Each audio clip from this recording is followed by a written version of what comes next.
आज 29वें दिन हम आपको ई श्रम कार्ड के बारे में बता रहे हैं।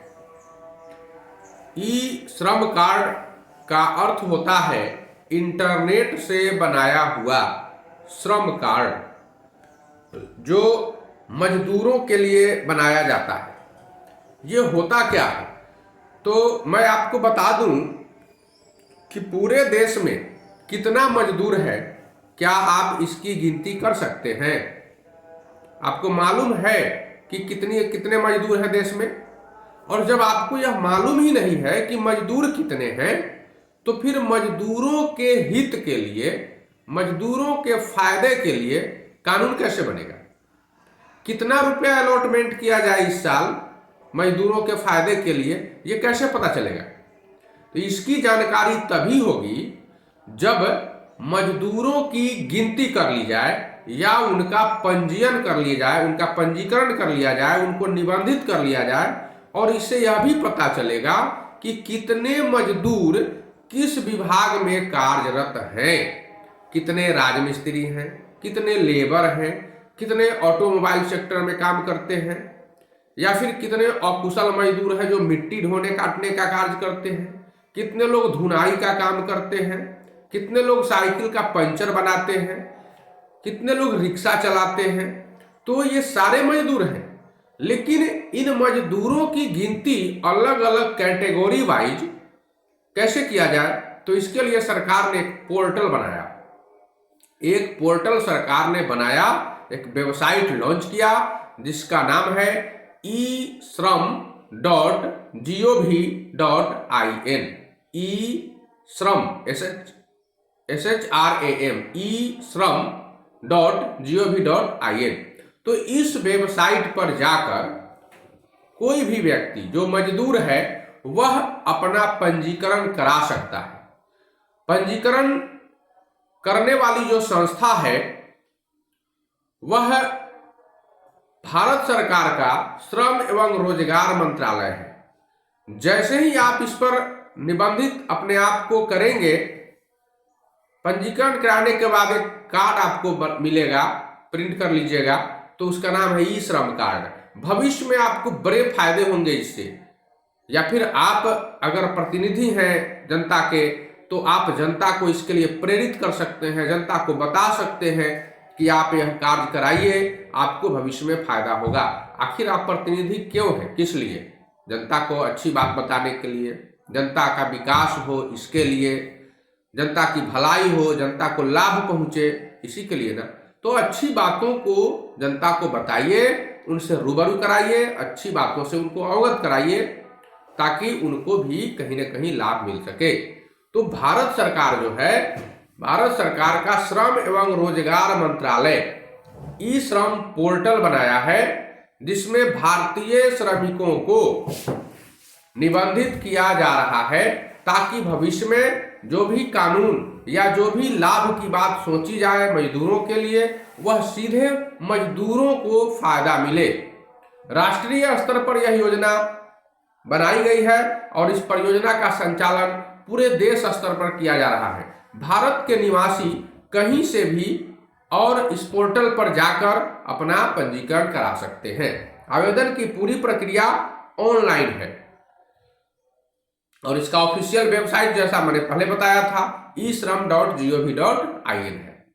तो ये श्रम कार्ड जो बनेगा, रजिस्ट्रेशन आप करा लेंगे, तो इससे क्या लाभ होगा? आपको फायदा क्या होगा? यह जो पोर्टल है वह स्पेशल मजदूरों के लिए शुरू किया गया है, ताकि उन्हें सरकार की ओर से जो सुविधाएं मिलती हैं उनका उचित लाभ मिल सके। कई लोगों के दिमाग में यह सवाल उठ रहा होगा कि इस कार्ड को बनाने से या बनवाने से आखिर मुझे क्या क्या सुविधाएं मिल पाएंगी। हम आपको बताते हैं कि इससे आपको क्या क्या सुविधाएं मिल पाएंगी। तो पहली बात है कि 2 लाख रुपया का दुर्घटना बीमा आपको मिलेगा। जैसे ही आप इस पर निबंधित हो जाते हैं, वैसे ही निःशुल्क सरकार उसका प्रीमियम देती है, आपको निःशुल्क 2 लाख रुपया का दुर्घटना बीमा मिलेगा। आप अगर दुर्घटनाग्रस्त हो जाते हैं तो आपके परिवार को 2 लाख रुपया निश्चित रूप से दुर्घटना बीमा आपका जो लाभ होगा वो मिलेगा। दूसरा है कि जब भविष्य में आने वाले समय में सरकार की ओर से श्रमिकों के लिए जो कुछ भी योजनाएं लाई जाएंगी उसका सीधा लाभ मिलेगा। इसमें आपको खाता नंबर भी देना होता है, तो सीधा लाभ श्रमिकों को मिलेगा। तीसरी सुविधा कि भविष्य में सरकार पेंशन तय करने वाली है, एक पेंशन की राशि तय करने वाली है, तो वह पेंशन की जो राशि है उसका भी लाभ मजदूरों को मिलेगा। न्यूनतम पेंशन जो 3,000 रुपया के आसपास कम से कम होगा, तो यह न्यूनतम पेंशन जो है वह मजदूरों को प्रति माह 60 साल के बाद मिलेगा। यह भी तय होने जा रहा है। चौथा लाभ जो है कि महंगा इलाज अगर है, मजदूरों का कुछ अगर ऐसी बीमारी आपको हो जाती है जिसका इलाज बड़ा महंगा है, तो आपको सरकार की ओर से आर्थिक सहायता प्रदान की जाएगी, यानी कुछ पैसे का लाभ भी आपको मिलेगा, कुछ सब्सिडी भी आपको इलाज पर मिलेगा। अगर कोई महिला है, गर्भवती महिला है, कर्मचारी है और मातृत्व लाभ के तहत वह काम करने में असमर्थ है, तो उसका और उसके बच्चों के भरण पोषण और रख रखाव की पूरी व्यवस्था का लाभ भी उन्हें मिलेगा। साथ साथ औजार खरीदने के लिए भी उन्हें 20,000 रुपए तक की धनराशि मुहैया कराई जाएगी। अगर कोई व्यक्ति मिस्त्री है तो उसको रिंच लगेगा, पिलास लगेगा, या फिर राजमिस्त्री है तो उसको करनी लगेगा, बसुली लगेगा, पाइप लगेगा और छोटे छोटे औजार लगेंगे। तो इन उपकरणों को खरीदने के लिए भी 20,000 रुपया तक की आर्थिक सहायता उन्हें प्रदान की जाती है, जाएगी नहीं, जाती है। आप इसका लाभ ले सकते हैं। घर बनाने के लिए भी धनराशि मिलेगी मजदूरों को, बच्चों की पढ़ाई में भी आर्थिक मदद मिलेगा, और वो जो कार्य करते हैं उस कार्य के कौशल को बढ़ाने के लिए वित्तीय सहायता भी उनको प्रदान की जाएगी। तो अब जानेंगे हम लोग कि ई श्रम कार्ड का जो रजिस्ट्रेशन हो रहा है तो उसके लिए पात्रता क्या है, कौन सी योग्यता होनी चाहिए, कौन कौन लोग करा सकते हैं ई श्रम कार्ड का निबंधन।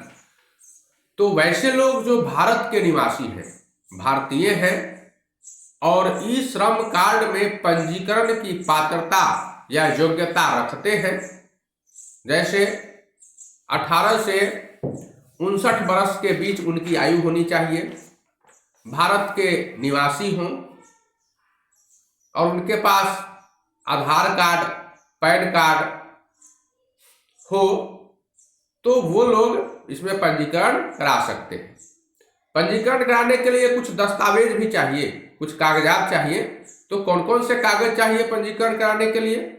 तो पहला है आधार कार्ड। लगभग सभी लोगों के पास आधार कार्ड मौजूद है।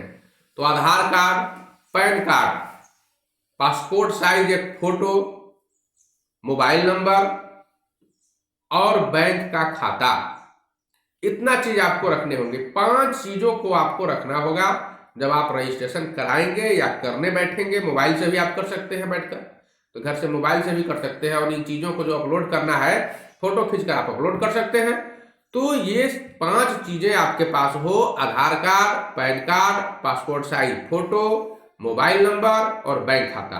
इन्हीं चीजों की सहायता से आप ई श्रम कार्ड पोर्टल पर जाकर फिर अपना रजिस्ट्रेशन करा सकते हैं और सरकार द्वारा दी जाने वाली सारी सुविधाओं का लाभ भी उठा सकते हैं। आप भी अपने गांव में इसका प्रचार कीजिए, लोगों को बताइए, समझाइए और इन लाभ को दिलाने में उनकी मदद कीजिए।